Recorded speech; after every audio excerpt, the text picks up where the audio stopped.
Primero el Imperio Romano de Occidente y luego el Imperio Romano de Oriente, el Imperio Bizantino.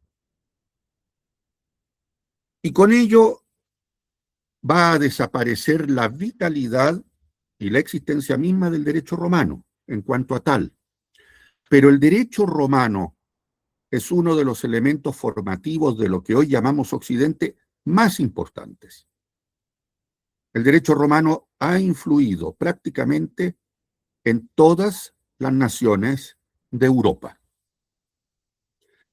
De modo tal que al momento de desaparecer el Imperio Romano de Occidente, en el 476, no obstante desaparecer administrativa y políticamente, el derecho del imperio va a perdurar. ¿Cómo es que el imperio desaparece? Vamos ahora a hablar exclusivamente en Occidente. Desaparece por la invasión de los pueblos bárbaros, específicamente de los pueblos germánicos. Estos pueblos germánicos también traen sus propias costumbres jurídicas, su propio pseudo derecho. No era un derecho tan elaborado como lo era el derecho romano. No obstante eso, los pueblos germánicos, y específicamente vamos a ver de entre ellos al pueblo visigodo, el pueblo visigodo se va a asentar al sur de las Galias, lo que hoy es Francia, y paulatinamente va a ampliar su dominio político hacia la península ibérica, lo que actualmente es España. Los visigodos tienen sus propias costumbres jurídicas, pero es un derecho muy distinto al derecho de Roma, que es un derecho muy elaborado. Aquí entonces se va a producir una nueva fusión entre las costumbres jurídicas del pueblo que entonces empieza a dominar y va a dominar por 3 siglos, casi 4, que son los visigodos, pero que a pesar de dominar militar y políticamente, van a adoptar para sí mismos el derecho del pueblo dominado, es decir, el derecho de Roma. Que dicho sea de paso, insisto, Roma ya no existe, Roma se disgrega. Así es que entra un nuevo componente a esta juguera jurídica. El nuevo componente es el derecho visigodo, el derecho germánico, que va a entrar entonces, no digo en colisión, pero sí va a entrar a influir respecto al derecho romano. Ahora bien, el derecho romano se va a terminar imponiendo. La importancia del derecho romano va a terminar imponiéndose por sobre el derecho visigodo, no obstante que el derecho visigodo va a influir en algunos pocos elementos. ¿Y cómo va a triunfar el derecho romano sobre el derecho visigodo, considerando de que son los visigodos ahora en España los que dominan? Porque los visigodos entienden que el mejor derecho que tienen a su alcance es precisamente el derecho de Roma. Y lo van a hacer suyo. Van a empezar entonces los visigodos a elaborar, en ausencia del poder central romano, una nueva recopilación normativa influida por el derecho romano, específicamente el derecho romano vulgar. ¿Qué tiene de importante esto? Va a concluir con una gran obra recopilatoria, que es el Liber Judiciorum, es decir, el libro de los jueces, que es la gran obra recopilatoria visigoda. Así es como esta situación entonces se va a presentar con un nuevo cuerpo legislativo. Ya estamos hablando del siglo VI, VII y principios del siglo VIII de nuestra era. En el 711 de nuestra era,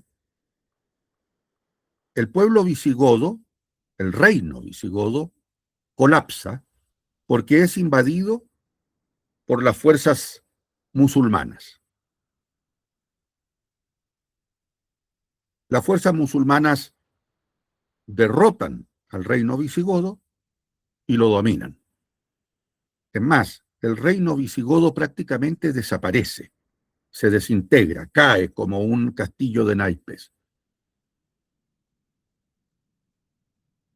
¿Qué va a ocurrir en esta época?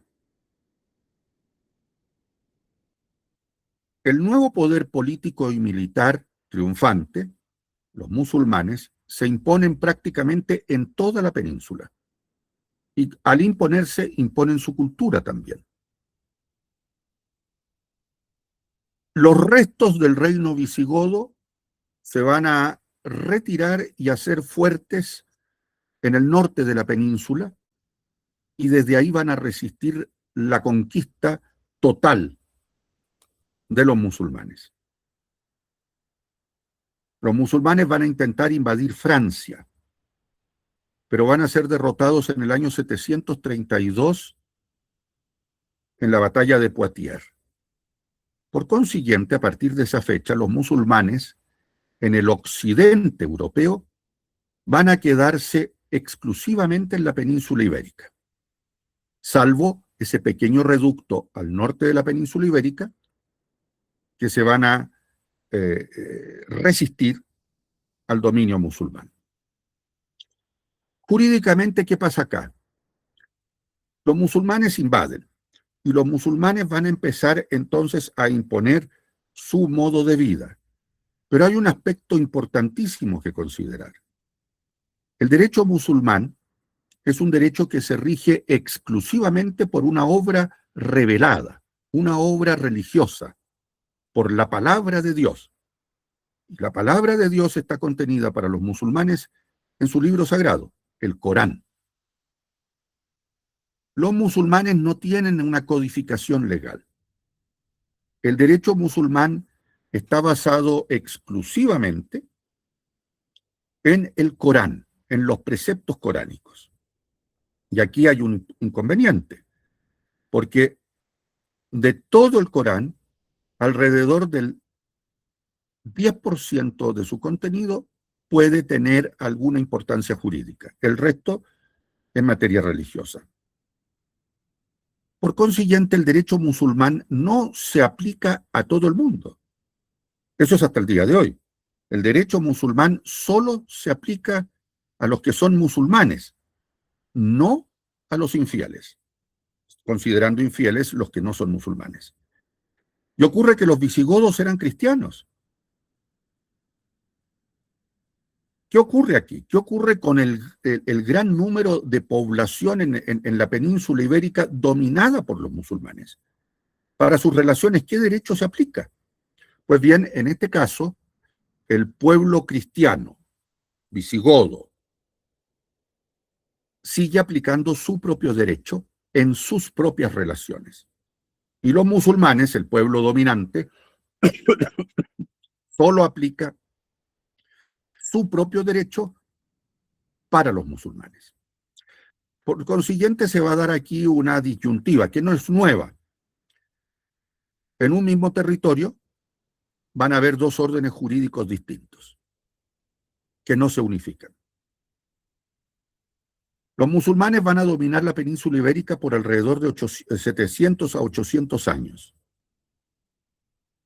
Y el último reducto musulmán, en España, que es Granada, va a caer en enero de 1492. Yo les dije que los cristianos habían empezado, los visigodos se retrajeron y se habían hecho fuertes en el norte de la península. Pero no se quedaron siempre ahí. Empezaron un proceso de reconquista de su territorio que duraría 800 años. Y los musulmanes empezaron paulatinamente a debilitarse, a caer, y con ellos, en el momento de 1492, cuando se entrega la ciudad de Granada a los reyes católicos, el derecho musulmán pierde toda vigencia en los nuevos reinos de Castilla y Aragón, que luego van a originar a España. Esto no significa, sin embargo, que no hayan habido elementos del derecho musulmán, pocos, que hayan influido en el derecho cristiano. Ya en la época de la caída de los musulmanes, los reinos ibéricos cristianos habían empezado a aglutinarse en torno básicamente a dos grandes reinos, Castilla y Aragón. Y estos dos grandes reinos, con Isabel de Castilla y Fernando de Aragón a la cabeza, por efectos del matrimonio, se unen políticamente. La unión de las dos coronas va a concluir cuando ambos mueran y cuando su hija, Juana, le ceda después el trono al nieto de los dos, que es Carlos V. Carlos V o Carlos I va a tener en su cabeza la unión de las dos coronas y por lo tanto es el que le va a terminar dando la unión política a lo que hoy conocemos como España. Y España entonces va a tener un derecho propio, pero también derechos locales de los distintos reinos. Cuando Carlos V, dése cuenta, llega al trono, ya las Indias, lo que hoy nosotros llamamos América, han sido descubiertas y han empezado su conquista. Este es el momento en que llega Valdivia a Chile. Entonces Valdivia trae el derecho castellano, el derecho propio del Reino de Castilla, pero también unas nuevas orgánicas jurídicas del naciente Reino de España. Y junto a ello trae en su mochila, en sus alforjas, esas bases de las que yo le he hecho un breve resumen. Las bases del derecho romano, las bases romanizadas a través del pueblo visigodo y algunas influencias jurídicas, pocas, insisto en el punto, muy pocas, musulmanas. Por eso hablo de que es un derecho multisecular. El proceso de conquista, aquí yo tengo una posición muy crítica. No hubo, como eufemísticamente ha querido decirse, que hubo un encuentro de dos mundos. No hubo ningún encuentro de dos mundos. Fue un mundo el que conquistó a otro. Lo mismo que pasó de Roma respecto a los pueblos ibéricos, lo mismo que pasó de los visigodos con el colapso del Imperio Romano en la península, lo mismo que pasó de los musulmanes al derrotar al pueblo visigodo. Si ustedes se dan cuenta, existe una tónica semejante. Pero en el caso concreto de la conquista de España a América, hay un elemento jurídico relevante. A pesar de la leyenda negra, que es la que impera hoy por hoy en todos los medios sociales, a pesar de la leyenda negra, España no exterminó a los indígenas, los cobijó y los reconoció como hombres libres, súbditos de la corona, y los incorporó al ordenamiento jurídico. Va a surgir con esto un nuevo derecho, un derecho que no es propio de Castilla y tampoco es un derecho propio de España. Es un derecho propio que se empieza a crear poco a poco en las Indias y para las Indias, incluso desde España. Este es el llamado derecho indiano. El derecho indiano es un ordenamiento jurídico, va a terminar siendo un sistema jurídico que va a existir para reglar, ordenar el mundo jurídico en su más amplio concepto en los nuevos territorios conquistados por España, es decir, en las Indias. Este ordenamiento jurídico no solo va a estar presente en lo que hoy llamamos América, sino que también, porque formaban parte del Imperio Español de ultramar, este derecho indiano va a llegar incluso a las Filipinas. El derecho indiano tiene raíces que ya comenté, pero también tiene otras raíces propias de lo que es una doctrina jurídica de la época, que era el derecho común, que es un derecho no estatal, sino que es un derecho que se elabora privadamente por juristas, es una suerte de doctrina, es una suerte de derecho, podríamos llamar, científico, en contraposición de un derecho estatal o legislado. El derecho indiano, entonces, por fijar una fecha, empieza en 1492, nuevamente, sin que siquiera Colón pensara que con él venía este derecho indiano, y se extiende más o menos, las fechas son solo informativas, hasta 1810, la época del movimiento juntista, y empieza el proceso de independencia. El derecho indiano entonces va a imperar en Indias durante poco menos de 300 años. Y ese derecho indiano, que tiene en sus raíces toda la suma de derechos que yo les comenté, incorpora a sí mismo, no en una forma sustancial, pero en algunos elementos sí los incorpora. Uno, las nuevas realidades sociales y culturales con las cuales los españoles se encuentran en América, y dentro de esas realidades incorpora algunos, insisto, algunos, pero no muchos, elementos de los derechos indígenas. ¿Por qué? Porque en las Indias habían ciertas culturas indígenas muy desarrolladas que ya tenían un sistema jurídico, y ese sistema jurídico, la costumbre jurídica, se puede y a veces se incorpora al derecho en Indias. Y con esto entonces nosotros vamos a llegar a 1810, ahora me voy a centrar exclusivamente en el país, en Chile, donde se va a producir el proceso emancipador, y producido este, Chile entonces va a buscar organizarse en forma independiente, porque se ha conseguido la independencia política, 1818, se ha conseguido la independencia política, y toda nueva nación lo que busca es organizarse de acuerdo a sus propios intereses. ¿Qué es lo que primero se hace? Se busca una constitución, de modo tal que la constitución va a ser el primer elemento jurídico que el nuevo país se va a dar. De las distintas constituciones, la primera constitución que va a perdurar es la Constitución de 1833. Antes que la Constitución del 33 hubo muchas otras constituciones, pero como el país estaba ensayando sus pasos como nación independiente, habían proyectos de constituciones o nuevas constituciones hasta que no servían, porque no se ajustaban necesariamente a las necesidades del pueblo en el momento.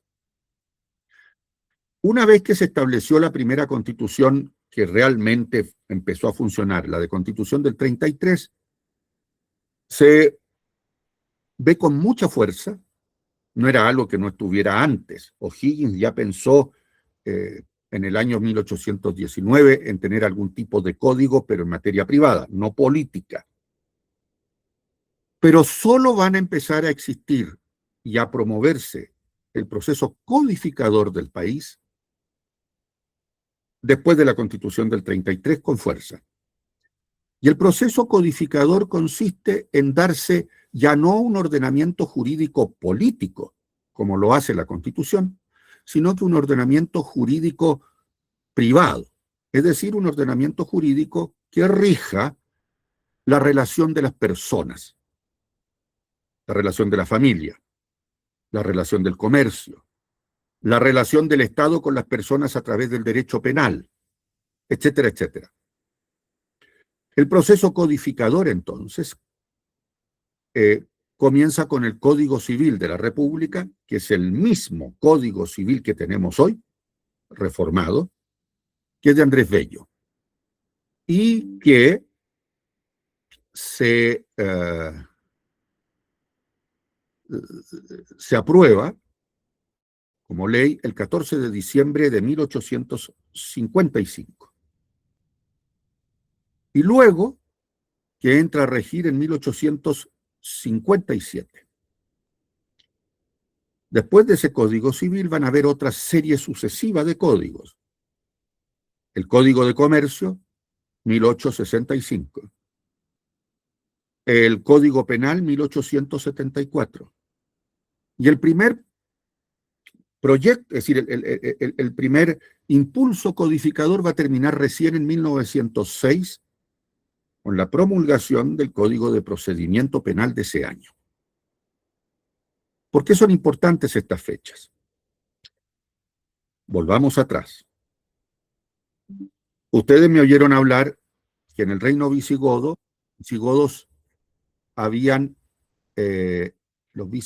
habían dado, terminado un proceso de recopilación con el libro de los jueces, el Liber Iudiciorum. Luego, ese es un gran texto jurídico. Luego tenemos otro texto jurídico que es ya en el proceso del derecho común, el Código de las 7 Partidas. Importantísimo texto, que es del siglo XII.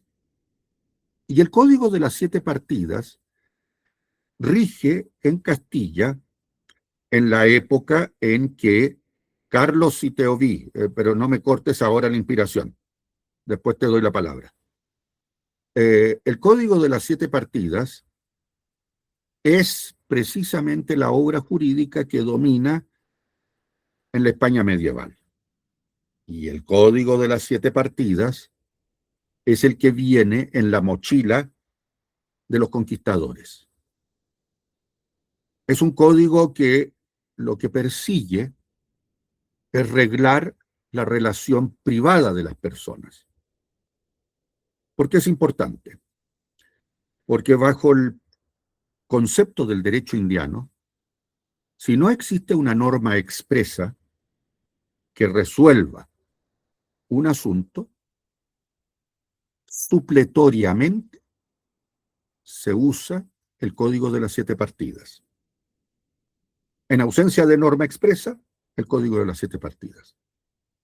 El Código de las 7 Partidas, entonces, va a seguir incluso usándose en América y específicamente en Chile, después de la independencia y de acuerdo a la temática, porque el Código de las 7 Partidas ve muchas temáticas: derecho civil, derecho comercial, derecho procesal civil, derecho procesal penal, obligaciones, bienes, derecho de familia, etcétera, etcétera.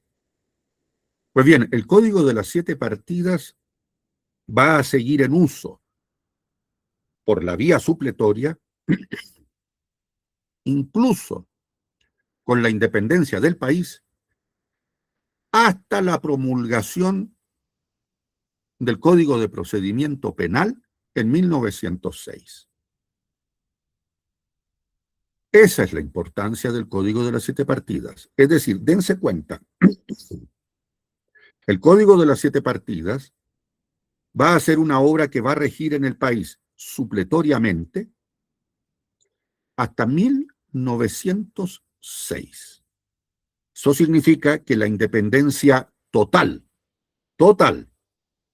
de el país, de Chile, respecto al antiguo régimen, solo se producirá en los primeros años del siglo XX. He dicho total porque el Código de las 7 Partidas va a ir derogándose parcialmente a medida que Chile se dé sus propios códigos. En materia civil, por ejemplo, familia, bienes, obligaciones, contratos, etcétera, etcétera, se va a derogar cuando entre a regir el Código Civil en 1857. El Código de las 7 Partidas en materia de comercio, materia comercial, va a quedar derogado en 1865 con el Código de Comercio. En materia penal va a quedar derogado en 1874 y así sucesivamente. Con este panorama brevísimo que les he dado, ese es el panorama del curso. Hay muchas obras entre medio. hay muchos elementos que hay que considerar, pero ustedes entenderán por qué la importancia de la historia del derecho. Además, hay otro aspecto no menor. El Código de las 7 partidas es uno de los elementos que Andrés Bello consultó al momento de redactar el Código de Comercio. Y hay muchas disposiciones del Código de las 7 partidas que su espíritu fue traspasado a instituciones del Código Civil. Por consiguiente, aún hoy existen bajo los artículos del Código Civil elementos que son propios del Código de las 7 partidas. Y Said, ya lo vi, terminó y después doy la palabra.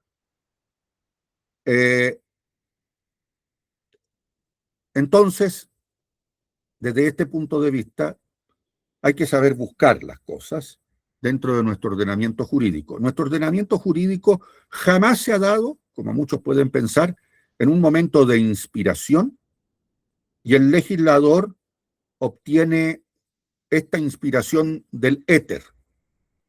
No, la inspiración viene del derecho preexistente. Andrés Bello no se encerró como un Buda en su escritorio, se puso a rezar, él era muy creyente y esperó la inspiración divina. No fue así. Bello se inspiró en otras obras jurídicas y, claro, en la sana razón. Y así sucede con el derecho. El derecho nunca nace ex novo, es decir, de la nada, como algo nuevo. Siempre tiene alguna raíz en algo precedente. Con lo que acabo de decirles, ustedes entenderán por qué nosotros, y yo lo defiendo con mucha fuerza, hablamos de que Chile forma parte de Occidente, porque culturalmente formamos parte de Occidente. ¿Cuáles son los dos grandes? Hay otros, pero hay 3 grandes elementos que definen una cultura. Insisto, hay otros, pero hay 3 grandes elementos que definen una cultura, una sociedad. La lengua, la religión y el derecho. Los 3 son 3 construcciones culturales. Lengua, cultura y derecho. Es decir, lengua, religión y derecho. Y nosotros, ¿qué como cultura, como sociedad en Hispanoamérica? ¿Cuáles son nuestras lenguas? Reconociendo que hay dialectos y lenguas aborígenes. Pero ¿qué hablamos tradicionalmente en América? El inglés, el castellano y el portugués. El portugués, el castellano y en menor medida el inglés están fuertemente influidos por las lenguas aborígenes. Es cosa de ver nosotros el castellano que usamos en Chile. Hay palabras aborígenes que integran nuestro vocabulario y nosotros nos damos perfectamente a entender con ello. Y los usamos a veces más que el término castellano. Por ejemplo, yo tengo aquí un metro, una cinta de medir. ¿Cómo le decimos nosotros en Chile? Wincha. Y la wincha, que es esto, una wincha, es precisamente una palabra aborigen. En fin, lengua. Religión. ¿Cuál es la religión fundante en toda América? La más importante de todas, la predominante, la religión cristiana. Y dentro del cristianismo, nosotros tenemos ¿qué? Protestantismo, anglicanismo, catolicismo, etc. ¿Existen religiones indígenas? Sí, existen. Pero la gran religión ha sido precisamente la cristiana. Y en el caso dentro de la cristiana, el catolicismo, fuertemente influida a lo largo del tiempo por las religiones indígenas. Por ejemplo, en la tirana, la diablada que se baila. Ese es un rito indígena que influye dentro del católico.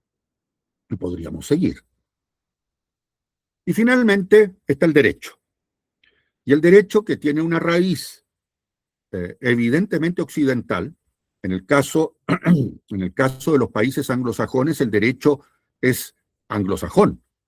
Es más, en el caso del mundo anglosajón,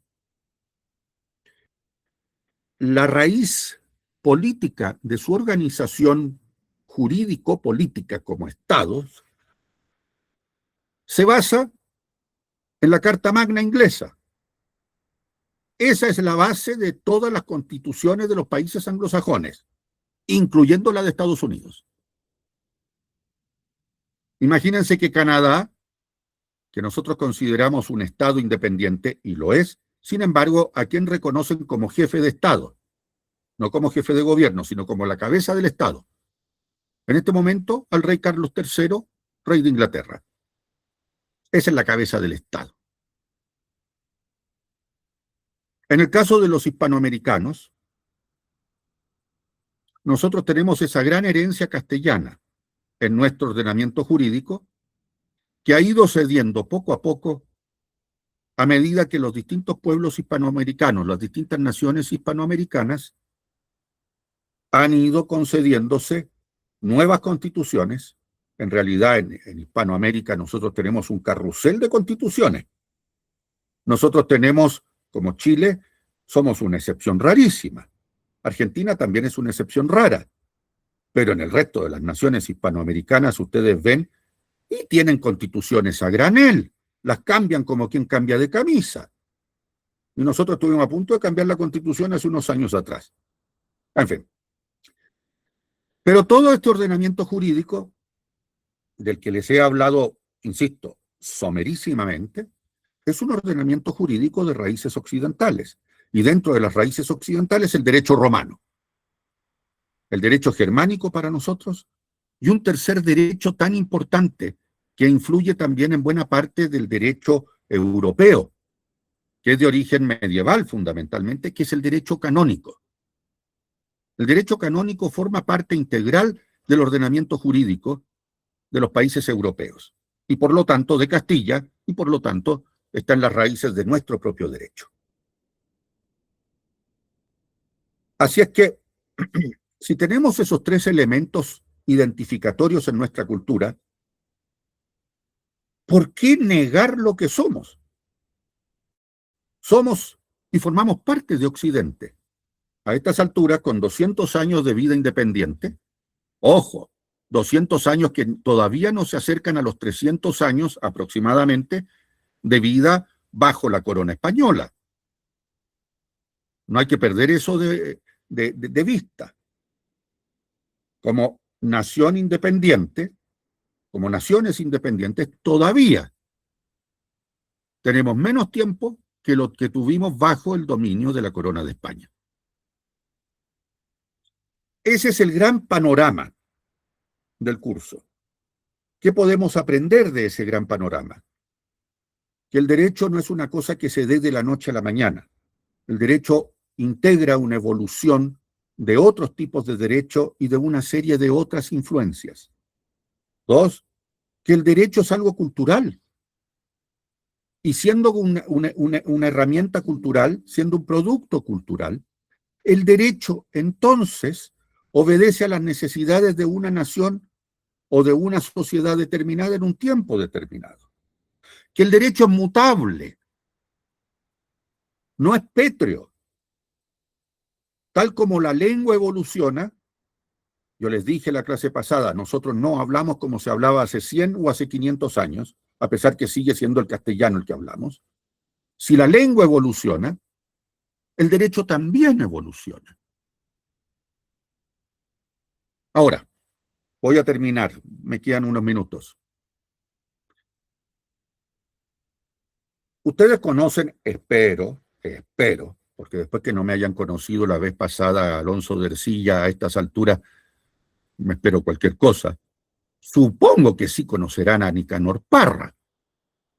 No veo las caras, así que solo de los que estoy viendo, y de los que estoy viendo, dos me hacen una seña que sí, y solo una mira hacia arriba, la señorita Tamara, como si yo estuviera hablando de no sé quién. Y todos los dedos para arriba, a alguien, al menos, poemas y antipoemas de Nicanor Parra. Si tuviera tiempo les mostraría una obra de él que tengo ahí autografiada. En fin, Nicanor Parra, sí, yo conocí a Nicanor Parra, comí con él una vez. Otro día les cuento algo sobre Nicanor. Ahora, Nicanor Parra es nuestro antipoeta. Ustedes recordarán él los antipoemas. Bueno, yo voy a terminar esta clase con un antidiscurso. Señores alumnos y señoras alumnas, ¿de qué sirve la historia del derecho? Y por lo tanto, ¿de qué sirve lo que yo les voy a enseñar y lo que ustedes espero que aprendan? De nada. No tiene utilidad alguna. No sirve de nada. Pero profesor, estamos perdiendo el tiempo. Usted está gastando saliva y su voz en algo que no sirve de nada y nosotros estamos perdiendo nuestro tiempo oyendo algo que no nos va a servir de nada. Bueno, depende del punto de vista. Y aquí entonces vamos a entrar a matizar. Si ustedes pretenden ir con el día de mañana con un alegato a la Corte Suprema o a las Cortes de Apelaciones, o con un escrito en donde van a hablar del Código de las 7 Partidas, de Justiniano y el Corpus Juris Civilis, del Liber Judiciorum, o de las ideas de tal o cual jurista medieval, como Bártolo de Sassoferrato, y sus ideas acerca de los bienes, ¿qué es lo que va a ocurrir si llegan con esas ideas a los tribunales? Los ministros de la Corte Suprema se van a despertar de su letargo. Los ministros de la Corte de Apelación, algo menos avispados, que no significa que sean algo más letrados, van a enarcar las cejas y las van a mirar así con cara de circunspecta. Así mismo, señora Tamara. Luego, para eso sirve verlos, pues. En este minuto yo le estoy haciendo clase a 3 alumnos que aparecen ahí.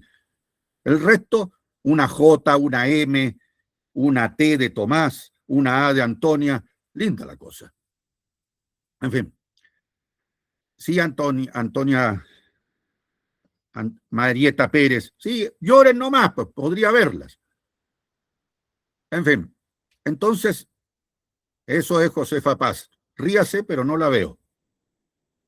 Entonces, ¿de qué sirve? De una cosa muy importante. Primero, el conocimiento no ocupa espacio. Para los que están preocupados de que el espacio, tal como el espacio en el celular, se nos va a acopar en la cabeza, no, señores. El saber no ocupa espacio. 2, el saber nos hace mejores personas y nos permite mirar las cosas con un espíritu crítico, que es lo que se necesita hoy en día. 3, nos da una perspectiva para analizar las cosas y llegar al día de mañana a cierto tipo de conclusiones. 4, nos permite saber de que el derecho no es un derecho positivo que nace porque sí, nace porque el legislador el día de mañana pensó que debía ser porque sí. Es decir, tiene ciertas utilidades que no se expresan en una finalidad práctica.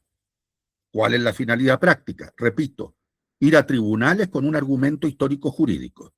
A no ser, por cierto, que de acuerdo al Código Civil, que ustedes ya habrán empezado a ver, en los artículos 19 a 24 están las normas de interpretación jurídica. Y dentro de las normas de interpretación jurídica es válido recurrir a la historia de la ley. Ahí sí, ahí para ese tipo de cosas, para tener una idea crítica de las cosas, para que no nos pasen gato por liebre, nos sea de utilidad. Pero profesor, ¿cómo que nos van a pasar gato por liebre? Sí, y hay un ejemplo de hace 2 años, 3 años atrás. En Chile, en que trataron de pasarnos gato por liebre. El primer proyecto constitucional del año 21, que se sometió a plebiscito el 22, aquí yo voy a ser muy directo y me van a perdonar el hecho.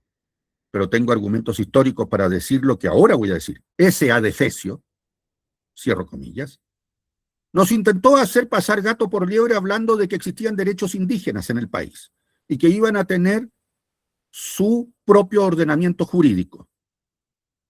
Me van a disculpar. A mí me interesa muchos de los pueblos indígenas en el país y tengo amigos que lo son. Pero derechos indígenas, un derecho araucano, un derecho de Ayita, un derecho de los pueblos fueguinos, de los yaganes, no existe. Jamás existió. Pueden haber existido costumbres jurídicas y costumbres jurídicas prejurídicas con antelación, pero un derecho armado, propiamente tal, jamás existió. Y ocurre entonces, que en ese texto constitucional se le trató de hacer ver al país de que sí existían ciertos derechos y que iban a ser recogidos a través de distintos sistemas jurídicos.